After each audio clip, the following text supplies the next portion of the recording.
This is The Sports Life. Now the 1-2 from Booker, and Cusack blasts this one deep left center, and gone! A two-run home run for Eben Cusack to finish off the home season with a bowling blast and a run rule win for the Huskers over the Terps. Final score, Nebraska 9, Maryland 1.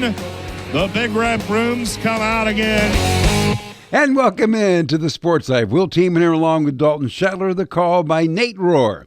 As Nebraska wraps up its regular season at home in grand fashion and heads off to the Big Ten tournament, now underway at Purdue. Well, this week we have an interesting show lined up for you.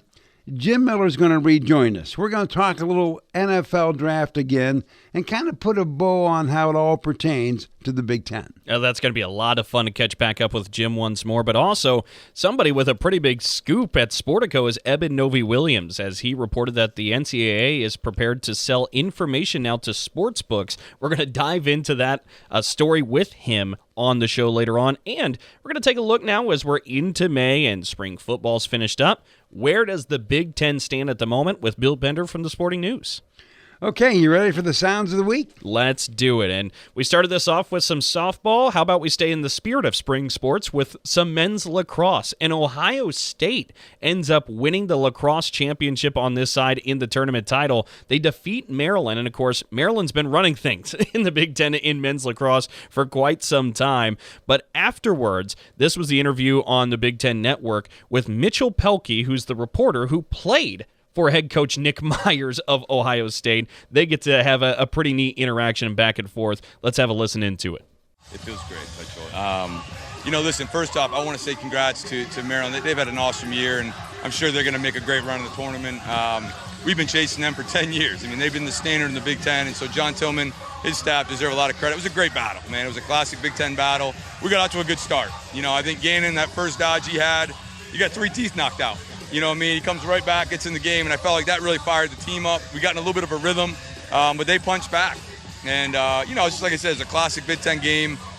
We've been on the wrong end of a lot of close games with them, so it feels great to be able to close one out. Definitely. Before I let you go, you're known for celebrating after some of the biggest games.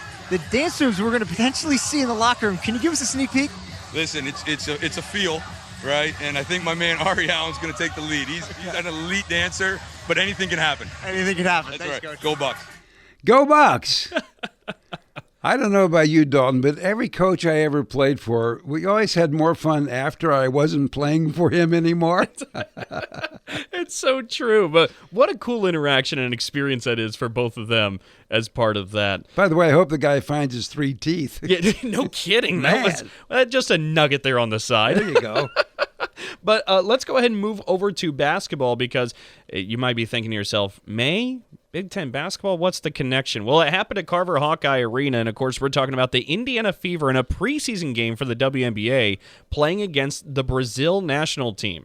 Of course, the Indiana Fever go on to win this one. Caitlin Clark has a giant logo three-pointer that makes the crowd go crazy, but this also drew an average rating of 1.3 million viewers for this preseason basketball game. Simply unbelievable. And during the broadcast, Caitlin Clark actually caught up with Holly Rowe to talk about what this experience was like. Well, Caitlin, how did this crowd, this moment, this environment meet your expectations today? I mean, they always exceed it. I mean, they were amazing, and just really thankful to be able to come back here and appreciate this place and these fans. And I mean, it was as loud as it gets when we went on that 8-0 run to start the game. So just thankful.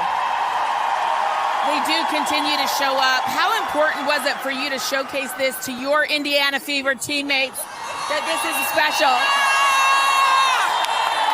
Well, I'm just thankful I could bring them all here. I wouldn't be who I am if it wasn't for them. So, I mean, this is what women's basketball is all about. And all these people, 15,000 people and more, love them too. So that's what's about. Okay, so you hadn't played in a real game for 7 months. How did you think you did today? I did all right. We'll clean up some stuff, but we'll see.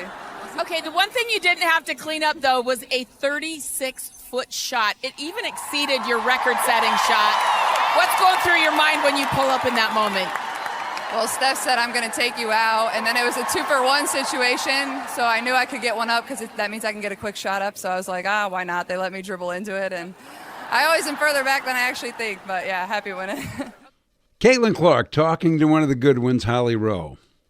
Just imagine, Dalton, if you're on that Brazilian team, what they say, 36 feet, basically a half-court shot, right? That's right. The Brazilian people got to be going, what?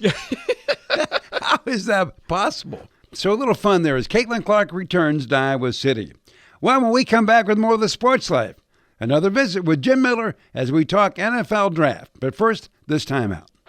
Oh, yeah. Hey, Dad. Did you get a new haircut or something? A new shirt? You're looking good. What happened? A little fender bender? How little? A few days in the shop little? But thanks to Mom and our agent, we've already submitted a claim and can track the status right from the app. Auto owners pays what they owe without any hassle.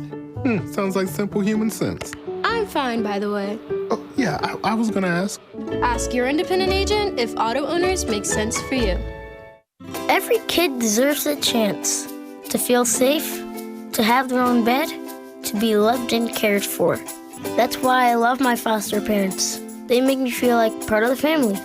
Raise hope and foster dreams for one of 13,000 Michigan children in foster care. Visit michigan.gov/hope for a home or call 855-MICH-KIDS. That's 855-MICH-KIDS. Sponsored by the Michigan Department of Health and Human Services and the Michigan Association of Broadcasters. Do you hear that? That's the sound of uncertainty lurking under your hood. You know the feeling. I know I do. That sudden sinking sensation when you see a check engine light or your car unexpectedly breaks down and you're faced with sky-high repair bills. It's time to shield against unexpected repairs with CarShield. CarShield is America's most trusted auto protection company and has an A rating with the Better Business Bureau. Don't let the fear of a breakdown keep you up at night. Trust the Shield, CarShield, and say goodbye to terrifying repair bills and hello to peace of mind. Your plan also comes with 24/7 roadside assistance, courtesy towing, rental car options, and so much more. Don't wait till it's too late. Call CarShield now before a breakdown. Protect your wallet. Protect your car with CarShield. Get our best protection ever. Call now. You'll thank me later. 800-965-1292. 800-965-1292. That's 800-965-1292. We'll be back with more in a moment. This is The Sports Life.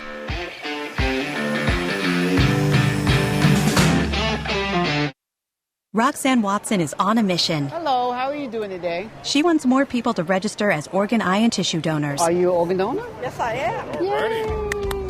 My goal is to sign up the most people in the United States.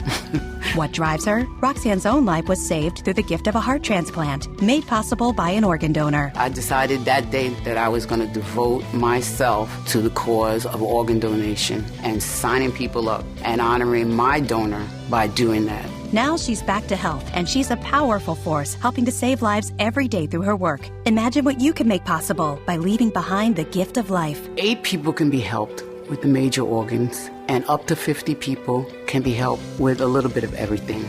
And when you think about it that way, that you could help that many people, it's amazing. It really is. Learn more and sign up as an organ, eye, and tissue donor. Go to organdonor.gov. A message from the U.S. Department of Health and Human Services, Health Resources and Services Administration.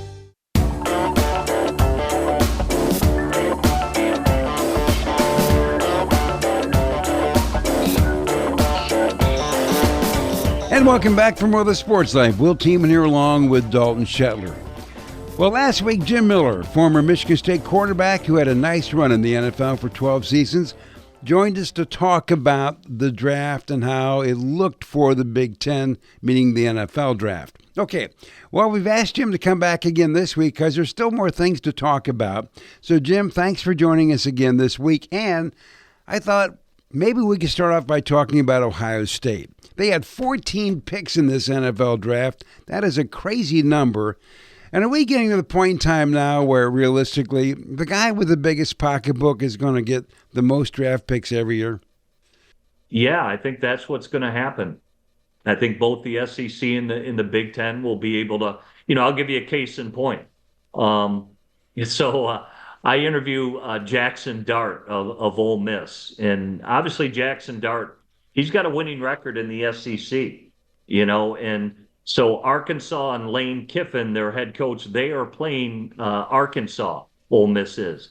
And this linebacker named Pooh Paul, Chris Pooh Pauls, is just creating all kinds of havoc. And Lane Kiffin's the play caller. And he's like, who is this guy? Who is this Chris Paul that we're playing that's basically blowing up every play that I'm calling? And the recruiting coordinator was up in the booth, and Lane Kiffin during the game said, hey, whoever this player is, he needs to be on Ole Miss next year. So sure enough, Jackson Dart reaches out to Pooh Paul and convinces him to go to Ole Miss. And so he transfers to Ole Miss, and he gets drafted this year. And a lot of the Ole Miss players, and I think there were 13 draftable players, 12 of them were guys that transferred in to Ole Miss. So you're going to see players moving, even some within the SEC, because of the money and because they're being recruited again, and because players will see themselves as a better draftable prospect. You know, it's no different than Will Howard. Will Howard transferred in to Ohio State from K-State.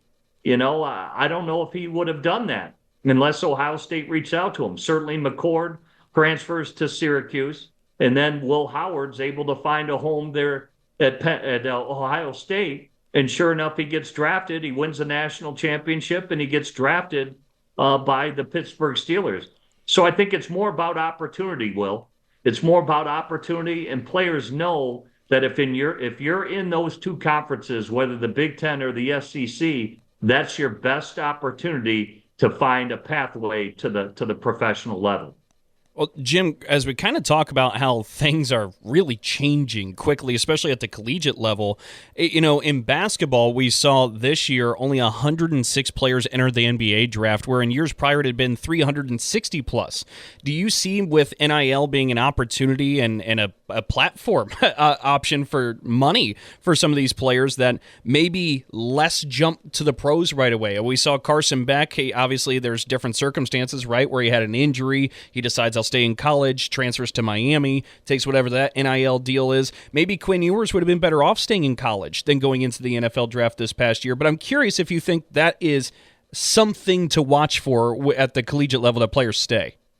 Yeah, I hope so, because I think, you know, if they know they're financially better off remaining in college, I hope players choose that avenue, and they should. They should choose that avenue because it'll give them another year to mature.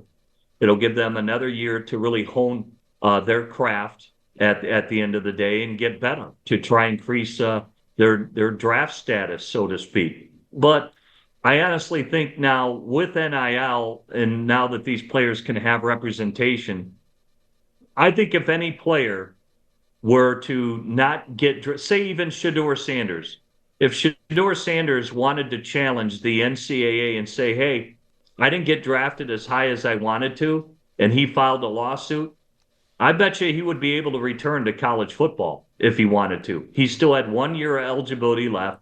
There's really no amateur status that's being broken right now because NIL, they're allowed to have representation. So I think if a college player challenged it, or players say who didn't get drafted at all, you know, if they wanted to return to college to get in the draft the following year, I think if they challenged it legally, they would win. I don't think any court would rule against them that they just want to return to college and improve their draft status. And I don't think anybody would deny them that right to do that if they're not happy with where they're drafted at. Well, Jim, in your work on your weekday show on SiriusXM, the NFL channel, by the way, it's Channel 88, moving the change, you talk to a lot of the GMs. What is their feeling about the fact that they might be dealing with older players as a rule, as opposed to like a 3-year guy? Yeah. Well, I think, one, you get a lot of mature players right now because of COVID, you know, and now we're at the end of COVID for those players. And that may not be the case moving forward. Like you said, Will, it's going to be guys who potentially now commit to a college. They could stay 3 years and they'll be a junior, and then they can legally enter the National Football League, or at least apply for draft status. And that's probably going to happen in the future. Typically, running backs normally do that. They're normally going to come out as a junior. That way they've got less tread on their tires. And typically they know that's their longest longevity in the National Football League to reach a second contract or potentially a third. And that very rarely happens because once a running back hits late 20s, even that 30-year barrier, that's when teams start to move on. There's just very few guys that are 30 and above that will get a big contract once they're over 30. So I think certain positions it affects, like running back, other positions not so much. Quarterback, say this year, Tyler Shuck, who was he's basically a 7-year college player. Teams who look at quarterbacks now, they don't mind that a player stays in longer. That's more mature. Think of Archie Manning when Peyton Manning was at Tennessee. He actually wanted Peyton Manning to return for his senior year because he knew that he was going to be more mature and he'd play more football and it would prepare him for the National Football League better.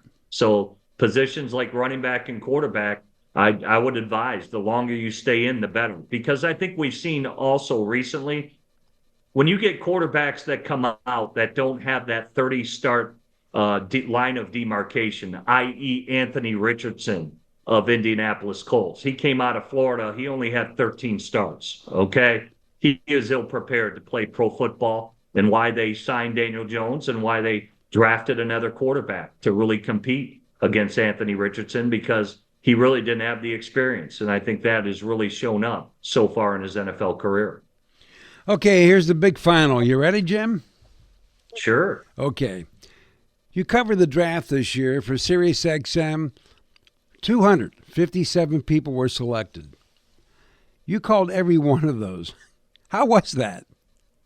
Well, it's a lot of work. There's no question about it. But, fortunate, because it's become such a primetime event, everybody knows the first round picks, but nobody really gets to understand the second, third, fourth, and 4 through 7, where you got to know all the other players or at least be aware of who these players are, because some of them go undrafted, so literally when I go to the combine, the NFL supplies us a 339 player database of players who are invited to the combine. And fortunately for me, I've done the Reese's Senior Bowl every year where I have access to about another 120 players that are there at the Reese's Senior Bowl. So I get a good head start, so to speak, right after the season to get involved with these kids and what they're about and read about them and get caught up with what they do. I'm not,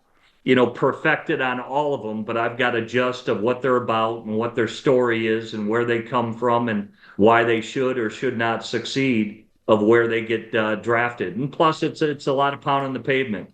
It's just talking to coaches, interviewing coaches like Steve Sarkisian or Lane Kiffin, as I mentioned. I talked to Brett Bielema. We had him on the air to talk about the Illinois products that are coming out. Numerous Ryan Day, other head coaches in the Big Ten to really get the heart and the meat of who these players are. So it's a lot of work and, but we'll see where it goes. Everybody tries to judge a draft a day after, teams are getting these grades A, B, C, D, F, and you're really not going to know 2 or 3 years down the road how all these prospects really pan out. 60% of the players that are drafted literally won't be on their teams that they're drafted by. So there's a 60% failure rate, believe it or not, in the draft. But yet everybody tunes in and we're just calling names. No game is even being played. So it's a season of hope is what I'd call the draft. Well, and you kind of allude to it. There's just such an appetite for football, right? In America, number 1 is the NFL and number 2 is college football. Above all the other sports, all the professional leagues. It seems like this event, and Will and I have spent the last couple of weeks talking about it, Jim, where it started in a small room where people were listing names, and now it turns into 250,000 people are outside in Green Bay in the freezing cold watching this thing. I mean, the way it's transformed and evolved over years, how did it happen? How did it become such a huge festival, and how great is it to marry both the NFL and college football together like this? Yeah, I think, it has become, if baseball used to be America's pastime, I think football is now. Like you said, it's the number 1 rated sport. I do think like fantasy football has really raised the level of the National Football League, because you look at how fans are able to participate in it. Like the draft, they pretend they're GMs of the day when they draft their fantasy leagues. They don't just know their team because they're a fan of their team. They're a fan of the entire league because they're drafting the entire league, right, for their fantasy leagues. Whether it's what do you call those pools where you can. Some draft for defense, some draft for offense. Some weeks are like dead pools where you can get kicked out in a week. And so there's all these fantasy leagues where fans have a really in-depth knowledge of the game and of teams throughout the entire league. They know who the coaches are. They know who the offense and defensive coordinators are, how aggressive they are at calling plays and scoring points. And so the fans are just much more knowledgeable about football than they ever were in the past. And I think with all that interaction, that's why it's really risen and grown the way it has. And so I think it's going to continue. You look at all the international games that are being played right now, and probably pretty soon, maybe not in our lifetimes, but there truly will be a world championship, a Super Bowl, where different continents are involved, because even Roger Goodell has talked about putting a division in Europe, essentially. Probably won't happen for about 10 years, but it's going to happen. It's going to happen, and it will be worldwide. Well, Jim, as always, good talking to you. I'm glad things are going well, and we'll check back in and see how some of this all pans out. All right. Sounds good. Good to be with you guys. There's always some insight from Jim Miller, and we always thank Jimmy for joining us. Well, up next, we're going to talk about a headline that I thought I would never see. NCAA sells to sportsbooks. Are you kidding me? Anyway, Eben Novy-Williams from Sportico is going to join us to talk about this topic in just a moment when the Sports Life continues. So, got one for you, boss. Oh, yeah? What's black, white, and dented all over? I give up. The company truck. I know, but thanks to our agent, we've already submitted an insurance claim and can track the status right from the app. Auto owners pays what they owe without any hassle. Lucky for you, that's simple human sense. Ask your independent agent if auto owners make sense for you. Here's a real-life story that affects 50% of all of us out there. It's called divorce. If you've gotten divorced and now you're struggling to pay your bills and your credit card debts are completely out of control, you need to call this special debt relief hotline right now. We help people with all kinds of money problems caused by different life challenges, a divorce, a job loss, even heavy medical bills. All these life events can sometimes financially stress you out and cause you to get out of control.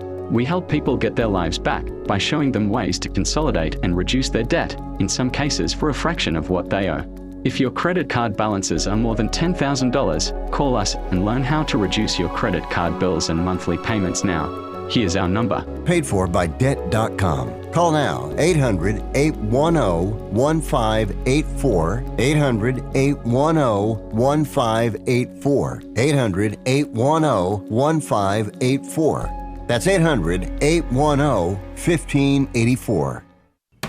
That ought to do it. Totally energy efficient. Oh no, not again. This time, we're getting help. Ladies and gentlemen, it's the battle of energy efficiency improvements. In this corner, Mr. I can save money and do it on my own. And in this corner, Miss Let's get it done right with some help. Fight! Or you could just go to avoidenergydrama.com. From sealing your home to helpful loan options, you'll find all the tips and tools you need to stop wasting energy and stay comfortable. Avoidenergydrama.com. Brought to you by Michigan Saves.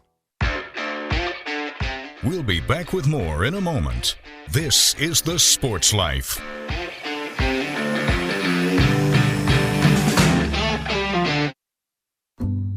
Unlike other health concerns, mental illness is not always easy to see. Depression won't show up on an eye chart, and you can't measure it on your bathroom scale. Sorting out a mental health concern is not something to attempt on your own. You won't find a bipolar disorder by looking at a thermometer. Like many other health conditions, help for mental illness takes professional diagnosis and treatment. Anxiety won't just go away under a stick-on bandage. So the sooner you seek treatment, the better. If you or a loved one has a mental health concern, don't go it alone. Find out what to do. For 24-hour free and confidential information and treatment referral, call 1-800-662-HELP. Learn more at samhsa.gov/support. That's samhsa.gov/support.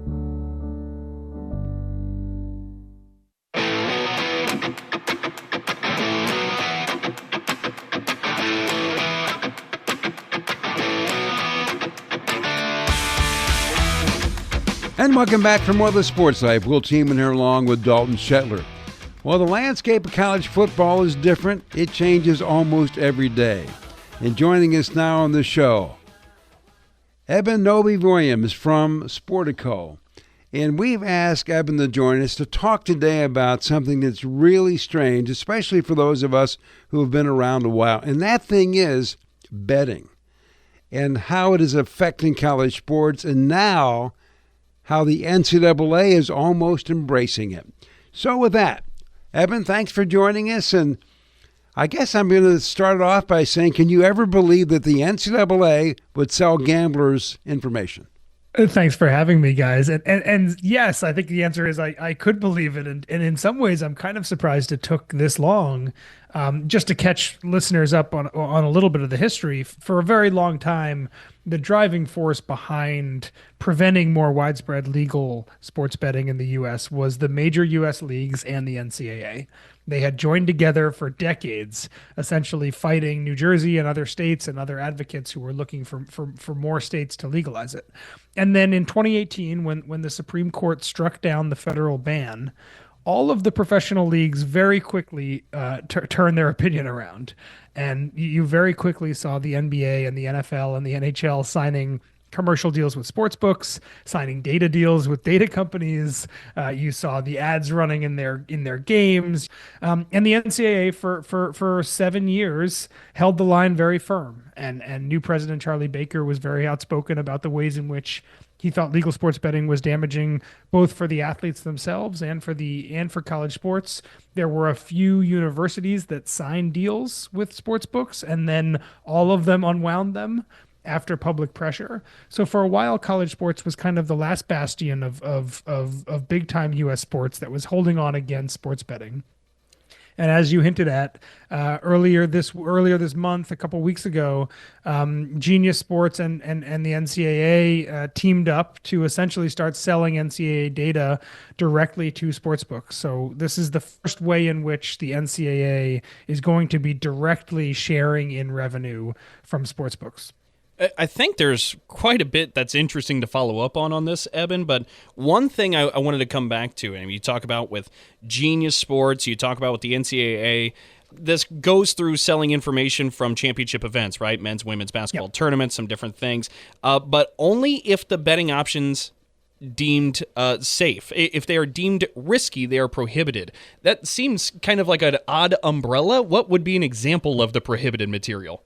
Yeah, so I think this is kind of the way that the NCAA thought about this, which is that if they feel very strongly that some of the bet types are bad, and if they're going to sell their data to sports books, and because they are, this is data sports books want, right? If you're getting it directly from the source, it's the fastest, it's the most reliable. There's a whole lot of live betting options that you can do when you have data directly from the source, which essentially doesn't exist right now for sports books. And I think the way that Charlie Baker and the NCAA thought about this was, okay, look, if we're going to sell this, we can put some stipulations on the data. So some of the devil's going to be in the details here, but my understanding is that a lot of the bets that Charlie feels like are particularly pressureful for athletes themselves. Bettors they're harassing athletes. So I think there's a few things like that. They're largely player specific props.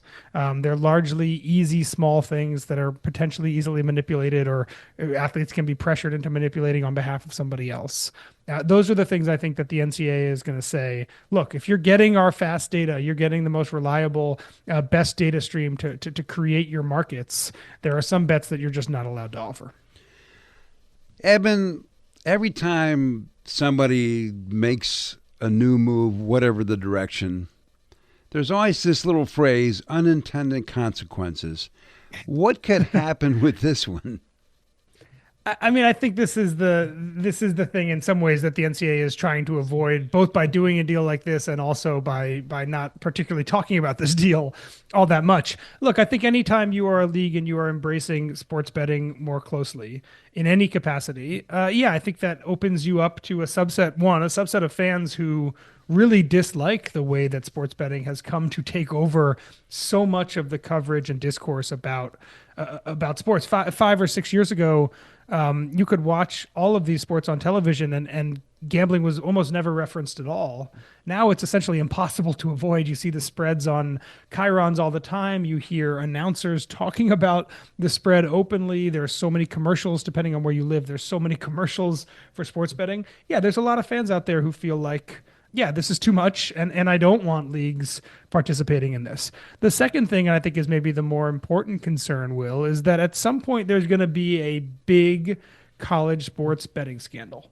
And we've had them in the past. From what I understand, there's smaller ones that have happened, obviously, fairly consistently over the past couple decades. But at some point soon, there's going to be a big scandal. There's going to be a group of players or a single player, big game, something's going to happen. And that's going to be a big scandal.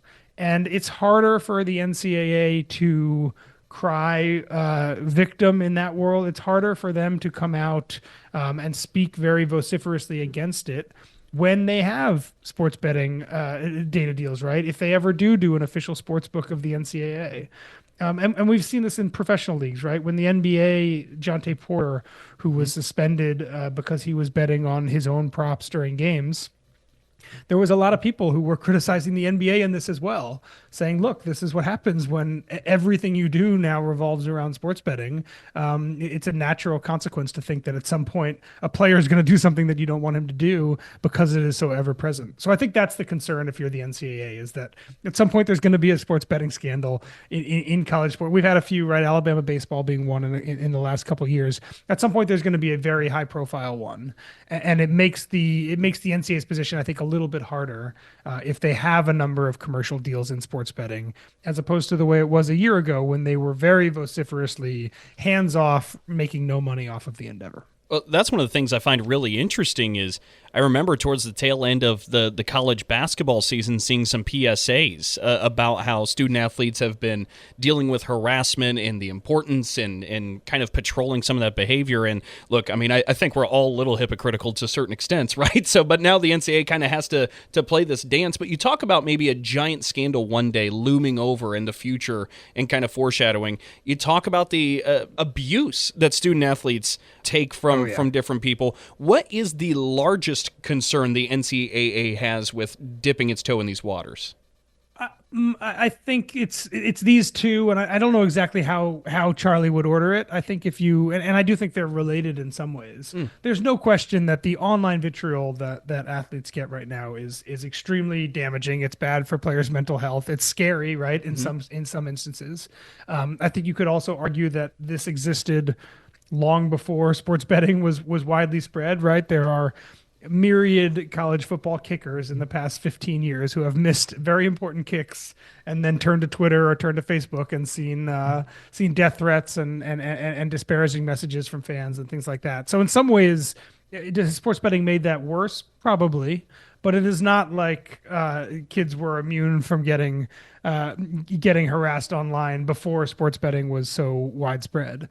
I do think that the in my opinion, as bad as that is, and as long as that has been going on, I think the threat of a big scandal is potentially scarier, right? And this is true in pro sports as well. And we've had some mini ones. I mentioned Jonte Porter, Shohei Ohtani, right? The most famous baseball player in the world right now. The fact that his interpreter was gambling millions of dollars on games, that's bad for Major League Baseball.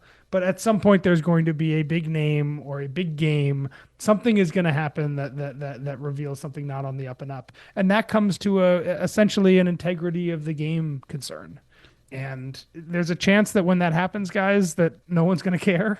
And there's also a chance, I think, that when that happens, it's going to cause a huge reckoning. And we're not going to know, I don't think, until it does happen. But if I'm a commissioner or if I'm Charlie Baker, the president of the NCAA, that's my concern, is that the more widespread this is, the more casual the conversations around it, the more accessible all these things are, the more you potentially open yourself up to some idiot or someone who's getting pressure from someone that has leverage over them that really does strike at the heart of the games themselves.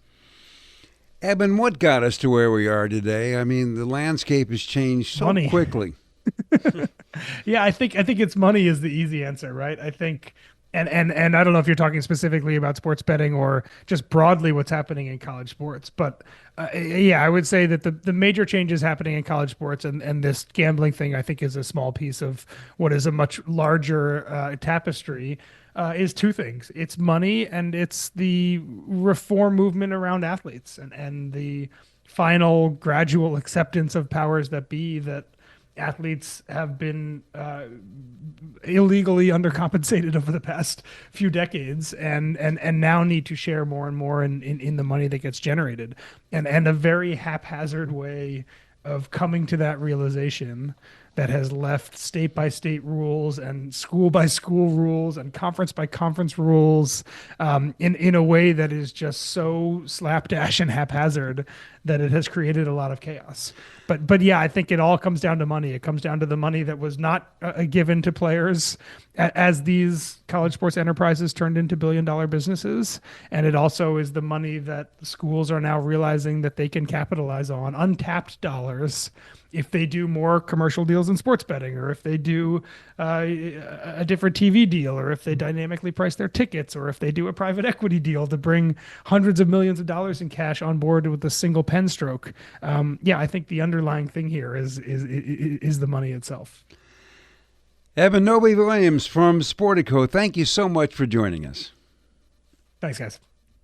Next up on the Sports Life, Bill Bender from Sporting News is going to join us, and we're going to talk about Big Ten football. Spring practice is done, portal shut. Let's see where we are. But first, this time out. Oh, yeah. Hey, Dad. Did you get a new haircut or something? A new shirt? You're looking good. What happened? A little fender bender? How little? A few days in the shop little, but thanks to Mom and our agent, we've already submitted a claim and can track the status right from the app. Auto Owners pays what they owe without any hassle. Sounds like simple human sense. I'm fine, by the way. Oh, yeah, I was gonna ask. Ask your independent agent if Auto Owners makes sense for you. So I graduated last year and got a job. Sweet! But it got boring. I didn't really have a purpose. Then I started volunteering with Community Action. It's a statewide network with 29 agencies across Michigan. Community Action helps people with food, housing, utilities, childcare, senior services, you name it. I found my purpose, helping people, changing lives. Won't you join me? Call 1-855-MI-ACTION or go to MichiganCommunityAction.org. Sponsored by Michigan Community Action and Michigan Association of Broadcasters. This is a potter's field. When people can't pay for their funerals, they are buried here. It is a lonely, desolate place, littered with unmarked headstones. No one visits. No one leaves flowers. But it doesn't have to be that way. For as low as $1 a day, you can ensure your family will have the money to pay your funeral expenses. We offer burial insurance plans that pay up to $30,000. Considering the average funeral costs more than $10,000, that's peace of mind for your family. There are no medical exams, your rates won't increase, and your policy cannot be canceled as long as you make your premium payments. Call now to get approved in minutes and ensure your final resting place is more than just a pauper's grave in a potter's field. 800-562-2407. 800-562-2407. 800-562-2407. That's 800-562-2407. Paid for by Final Expense Direct. We'll be back with more in a moment. This is The Sports Life.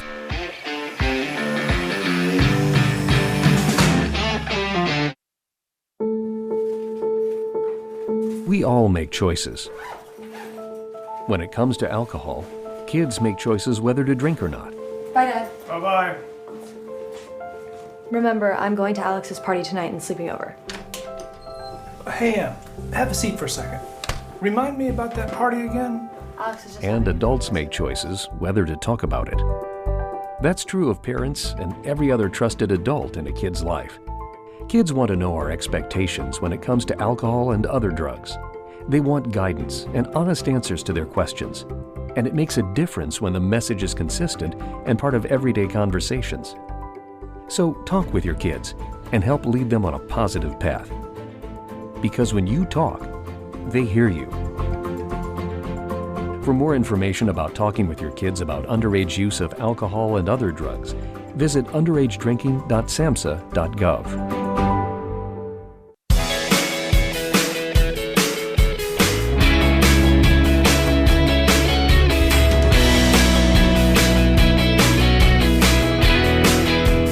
And welcome back for more of the Sports Live. Will Team here along with Dalton Shetler. And don't forget, auto owners insurance, simple human sense. Ask your independent agent if auto owners make sense for you. Well, in the Big Ten, in college football in general, spring football is done. And for the most part, we think the rosters are now set. And joining us to talk about who's on first as we get ready for Big Ten football play in late August is Bill Bender from the Sporting News. And Bill, welcome to the show again. And as we take a look at the landscape with all the coming and going after spring ball, when the smoke clears, what do you think we have? Who's on first right now? Well, I think when we get to Las Vegas for Big Ten Media Day, there'll be a lot of talk about Penn State and what they have coming back with Drew Aller. They added Pena, a receiver from Syracuse, in the portal. Both running backs back, 2 1,000-yard rushers, and a strong defense. So, I think they could potentially be picked as the preseason favorite, but I don't see how they would put them ahead of Ohio State, who, despite losing 14 guys to the NFL draft, still brings back arguably the 2 best players in college football in Jeremiah Smith and Caleb Downs. Well, that's a pretty good starting spot because I do want to talk about Ohio State with you, Bill, but you bring up Penn State, and it feels like almost on an annual basis now we have the conversation of, is this the year that Penn State gets over the hump? They knock off Ohio State, they become the real national championship contenders. You knock on the door this often, eventually you get let in, right? Does this become the year for Penn State? It could, and I think with what Penn State has coming back, the pressure's off to make the playoff and all of that with the semifinal run that they made last year. And some would say, well, they had an easy path, which is true. Going through SMU and Boise State was a little bit easier than Ohio State going through Tennessee and Oregon. There's no question. But I really do think it revolves all around the Ohio State game. They haven't beat Ohio State since 2016. When Michigan State had their breakthrough seasons under Mark D'Antonio, I think a lot of it came from beating Michigan and beating Ohio State. In fact, here's a good stat for you guys. I do believe this is true. The last quarterback to beat Ohio State and Michigan in the same season before last season, Dylan Gabriel did it, was Connor Cook. And then before that, it was Kirk Cousins. So, if you beat Michigan and Ohio State, good things happen, and they don't have Michigan on the schedule. So, Bill, let's look at the bottom of the Big Ten for a moment. We know about the NIL. Cash is good when you want to build your roster. But you look at the Minnesotas, the Northwesterns, the Purdues. What forecast do you have for them? Are we like in the old days when there's the big guys and then there's everybody else? Not necessarily, because I think that 4th team can get into the playoff. Indiana proved that last year with, a lot of guys out of the portal. There's no doubt a lot of guys that Kurt Cignetti brought over from James Madison. But Illinois is kind of in that spot this year, going into this year, with Altmaier back, with a lot on both sides of the ball. That I think because of the Big Ten can get 4 playoff teams a year. And when we go to 16, I think they'll get 5 and 6 teams a year in the playoff. That, you're in that middle class where you're Iowa and Wisconsin and Minnesota, you mentioned them. I think it starts with quarterback, though. When I look at those 3 schools in particular, when's the last time they had a game-breaking quarterback? I mean, for Iowa, you'd have to go back to Brad Banks. For Wisconsin, it's probably Russell Wilson. And then Minnesota, oh boy, Tanner Morgan was very good for a long time. So I think it starts with finding the right guy at that position. Mark Gronowski, the Iowa quarterback from South Dakota State, could be that guy this year. I was going to ask you, actually, you brought up both Iowa and Wisconsin, and while we're kind of in this class of what we expect the Big Ten football season to kind of be, Can we believe in Iowa offensively yet? Is there reason to hope? And for Wisconsin, I mean, you bring up the quarterback position. Luke Fickell had brought in some transfers that you kind of thought might develop at quarterback, but it never has quite happened. What's the situation there in Madison with Luke Fickell? Yeah, I think that's where it starts. I mean, they've played portal roulette at the quarterback position a little bit, and that hasn't worked out. So does that change this season? And I don't know if that's the answer, because they went right back to the portal. And I do trust Luke Fickell's talent development. The evidence at Cincinnati is too strong not to support that. I think it's tough to recruit up there, but they've been kind of stuck in neutral here for about 3 years. But I still think Luke Fickell's the right coach and the right hire. I will be the first to admit I was surprised when he left this state, Ohio, the roots that he had in that Cincinnati area. But I think this is a big year for them. New offensive coordinator hire, too. Is this the reason to believe in Iowa offensively as well? Is this the season? Oh, Dalton, come on, man. Don't put me on the spot for their passing offense. I'm not accountable for Iowa's passing attack. But I think Mark Gronowski could be that guy. A lot of touchdowns at South Dakota State, a lot of winning football at the FCS level. Sometimes it takes a minute for that to translate. But you saw that last year with Brosmer at Minnesota. I thought he played well and played well in spots. It wasn't always easy. I thought he played well when they played the tougher schools in the Big Ten. So if Gronowski could do that, Iowa's always going to be solid on the other side of the ball. They did lose Caleb Johnson. They did lose Jay Higgins.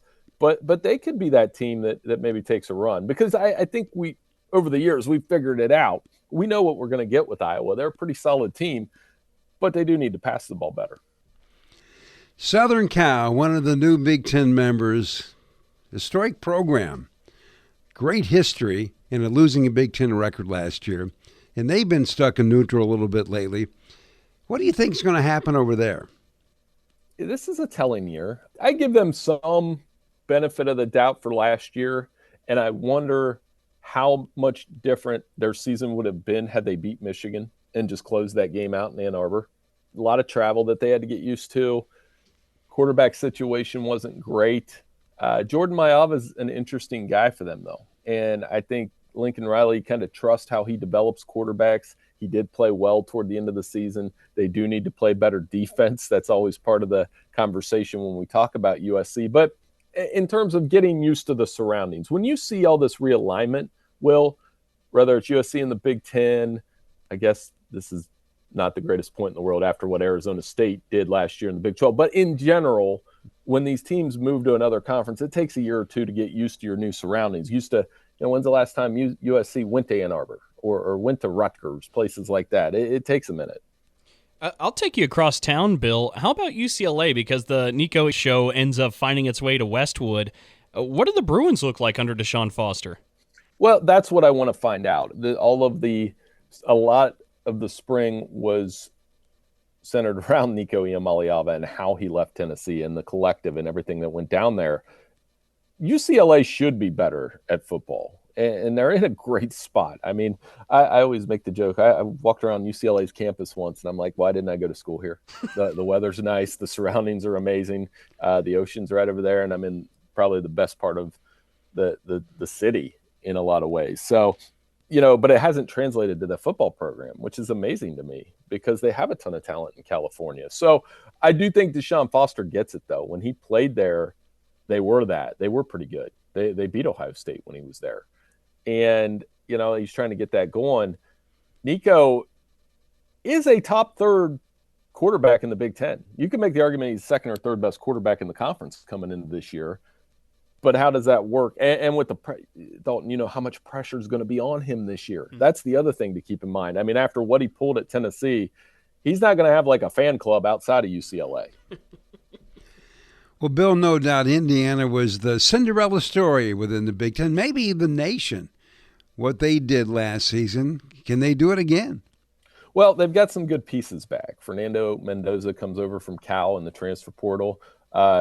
It did break my heart to watch Curtis work. I was happy for him, but when you're an Ohio Bobcat and you watch him light it up, you're happy, but you're also at the same time sad he left, although Ohio did win the MAC last year. And then they got good pieces back on defense. Mikael Kamara came back. He had double-digit sacks last year. D'Angelo Pons is one of the best cover corners in the Big Ten. Their schedule's tougher, though. That won't be a talking point this year. Not when you have to play at Iowa, not when you have to play at Oregon, not when you have to play Penn State. So we won't be sitting here in November saying Indiana didn't play anybody. That's one point worth making. Curt Cignetti, good for the conference. Not everybody likes him. Not everybody likes the quotables and the TV interviews and the Google me.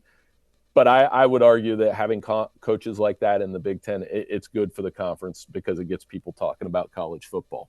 He's a personality. There's no question. He most certainly is. I also love the Bobcat bona fides from you, Bill. So it's good work from you. Glad you're celebrating that. But I do want to bring you back to the top of the Big Ten. We talked a little bit about Penn State. We didn't talk too much about Ohio State or Oregon yet. Of course, Oregon in their first year won the conference last year. Ohio State, reigning national champions. With Ohio State, there's questions at quarterback. Oregon even has a little bit of a question of who takes the snaps now with Dylan Gabriel gone. But both of those seem like they're in position to be national title contenders. What gets in their way, if anything? For Ohio State, I just think when you lose that many pieces on the defense, there's going to be some bumps. And I know they hired Matt Patricia, NFL background. You guys are familiar with him from the Lions, obviously. What does that look like? And I think they do have some tough games. Texas right off the bat. So we're going to find out all we need to know about Ohio State probably in prime time on August 30th. Oregon, the big question is Dante Moore, another Detroit kid. Hasn't played, had the patience to sit out last year as a transfer from UCLA. And I want to see what they look like without a quarterback that's played a ton of football. Bo Nix played a ton of football in college. Dylan Gabriel had played a ton of football. What does Dan Lanning do with Dante Moore? They have several good pieces back too. Evan Stewart, defense will be pretty good, and their schedule's favorable enough. But those two will be right back in the mix, in my opinion. It's just new quarterbacks. I mean, we could say that about just about everybody in the Big Ten that's near the top. And I think those two in particular, with Dante Moore and Julian Sayin at Ohio State, there'll be a lot of pressure on those two guys. Well, Bill, as a final thought, luck, injuries, all those things enter into it. Scheduling enters into it. So as you look into your preseason crystal ball, what do you think? Who wins this thing? Well, it's hard not to go with Ohio State for now, but it really is an all-in year for Penn State. I will be curious, like I said, when we get to Vegas, what that preseason media pool looks like. Do we pick Penn State in this all-in year where they had everybody come back? Do we? And they did make the Big Ten championship game last year. So I think it'll be one of those two. I would probably lean toward Ohio State. I still think with Julian Sayin, he gets to throw to Carnell Tate and Jeremiah Smith. I played quarterback in 8th grade. I think I could complete one pass to those guys. They're really good, both first-round guys. And the defense should be pretty good. As always, Bill, appreciate it. So see you soon. Hey, see you guys. Bill Bender from the Sporting News. Up next on The Sports Life, our parting shots in just a moment. So, got one for you, boss. Oh, yeah? What's black, white, and dented all over? I give up. The company truck. I know, but thanks to our agent, we've already submitted an insurance claim and can track the status right from the app. Auto Owners pays what they owe without any hassle. Lucky for you, that's simple human sense. Ask your independent agent if Auto Owners makes sense for you. So I graduated last year and got a job. Sweet!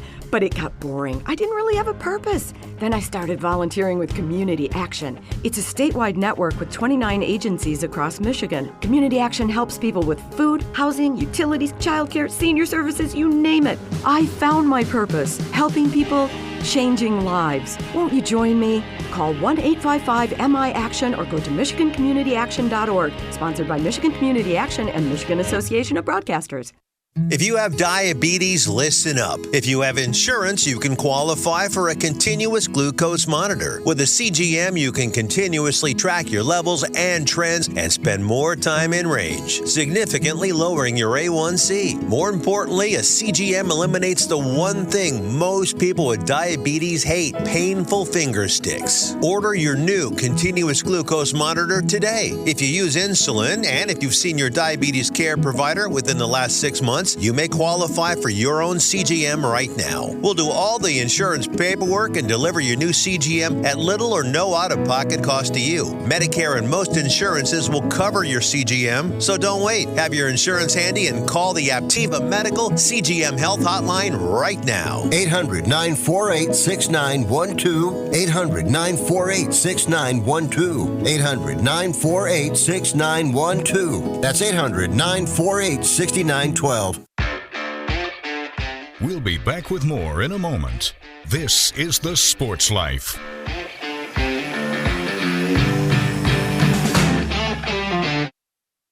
Anybody ready for a burger? I'm State Fire Marshal Rich Miller, reminding everyone to think safety first when it comes to outdoor grilling, whether it's charcoal or gas. Never overload your grill with food. Excess fat and grease will create large flames. Grill outdoors and never inside or in a garage. Never leave a grill unattended and always keep a fire extinguisher nearby. For more tips on safe grilling, visit the Bureau of Fire Services website at michigan.gov/BFS.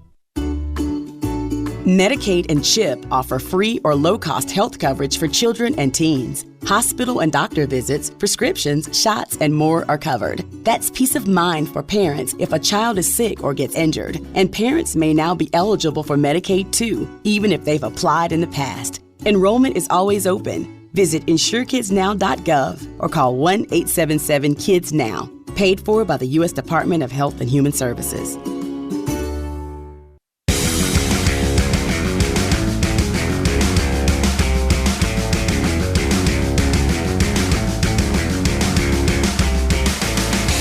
And welcome back to more of the Sports Life. Will Teeman here along with Dalton Shedler. Good show this week. Nice chat with Jim Miller as we wrapped up our look at the NFL draft and how it pertained to the Big Ten. Well, Eben Novy-Williams from Sportico. What a conversation that was when you talk about sports books and the NCAA. And always a good chat with Bill Bender as we get set for the upcoming Big Ten football season, which now, Dalton, leads us to our parting shots. And by the way, if you missed any of that, make sure you give us a follow at Sports Life Now, is where you can find us on Twitter or X. That's again at Sports Life Now. For my parting shot, I'm actually going to move over to the basketball floor for a moment. We have 4 new Big Ten head men's basketball coaches, right? And there was some news this week that I thought maybe it'd be a good idea for some people to keep up with where those old head coaches have ended up, because earlier this week it was announced that Mike Woodson, the former Indiana head men's basketball coach, is now headed back to the NBA as an associate head coach for the Sacramento Kings, where he'll work with Doug Christie. We also know that Iowa's Fran McCaffrey has moved on to his alma mater at Penn. So we have that. And of course, everybody remembers the drama of Kevin Willard leaving Maryland for Villanova. The fourth one, still don't believe there is a destination for him yet, but Minnesota head coach Ben Johnson, or former head coach that is, where he ends up landing. But that's kind of where they are now for Big Ten head men's basketball coaches. It's kind of interesting. Beauty's in the eyes of the beholder, Dalton. That's right. Well, I'm going to go to some numbers here. It was released. The Big Ten had some money come in 2024, or so it shows on its tax statement. $928 million for the year. SEC only $898.75 million. But I think the thing that kind of struck me the funniest, that's a huge number, right? Mm-hmm. Would you ever thought you would say a conference brought in more than $900 million and they were $14 million short? I was going to say, and we're getting closer and closer to the billion word being used with this. Can't wait to see those shortages. Anyway, that wraps up our show for the week. Thanks, everybody, for joining us. And we should also note that you can find us wherever you find your podcast, like SoundCloud, Spotify, and Apple. And make sure to check us out and hit subscribe. As always, thanks to the Big Ten Network. The Sports Life is produced by Dalton Shetler and assisted by Owen Cronin. Our executive producer is Wendy Hart. So on behalf of Dalton Shetler, I'm Will Teeman, and thanks for your time.